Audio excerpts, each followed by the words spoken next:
Assalomu alaykum, hurmatli meni muxlislarim. Demak, biz bugun juda ham mazali taomlardan bittasi, ya'ni meni avtorskiy taomlarimdan bittasi kartoshkali filye taomini tayyorlaymiz. Bu juda ham oson va tez bo'ladi, ayniqsa ishdan charchab kelganingizda osongina bir pasta shundoq qovurib o'tirmisizlar, duxovkada pishirib olasizlar yoki mikrovolnot pechida ham pishirsa bo'ladi. Demak, boshlaylik. Bu uchun bizga nima kerak bo'ladi? Mana bunaqa kartoshka kerak bo'ladi. Ichini o'yib olasizlar. Keyin piyoz kerak bo'ladi, filye kerak bo'ladi. O'zingizlarni oilaviy sharoitingizga kelib chiqqan holatda filyeni qancha xohlasanglar shuncha solasizlar. Keyin bolgarskiy pomidor и piyoz kerak bo'ladi va albatta tuzlar, ziravorlar kerak bo'ladi va ko'katlar. Men ko'katni to'g'rab qo'ydim, ozgina ichiga solaman. Xullas, ishni boshlaymiz.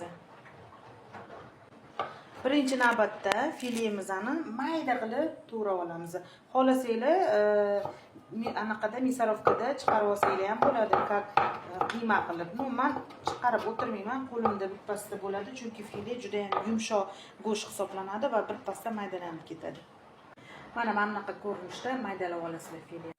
Pomidorlarni ham xuddi mana shunaqa qilib, to'rtburchak mayda qilib to'g'rab olasizlar. Bolgarskiyni ham mayda qilib to'g'rab olamiz. Endi esa achchiqqina piyozni ham maydalab olamiz. Mana bunaqa bo'ladi nachinkamiz. Hozir ziravorlarni qo'shamiz bo'ladi. Demak, ozgina sedana qo'shamiz. Mana qora sedana qo'shamiz. Kurkuma qo'shamiz. Va albatta tuz qo'shamiz. Yog' qo'shib olamiz nachinkamizga. Va kartoshkalarimizni ichiga mana bunaqa holatda qo'yib chiqamiz nachinkasini. Ko'rdinglar? Mana bunaqa holatda bo'ladi. Hammasini listga terib oldik. Endi listga ozgina suv solib, folga bilan duxovkaga 180 gradusga qo'yamiz. Mana folga bilan yopib oldik listni. Endi duxovkaga 180 gradusga pishirib olamiz. Hurmatli meni muxlislarim, mana linjayka kartoshkamiz tayyor bo'ldi. Ya'ni bu dangasa uy bekalarimizning taomi hisoblanadi. Bir baza tayyor bo'ladi, sochniy, sousli, вообще zo'r.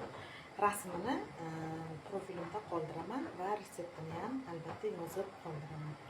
Hammangizga yoqimli ishtaha, men bilan birga meni profilimda qolinglar. Rahmat.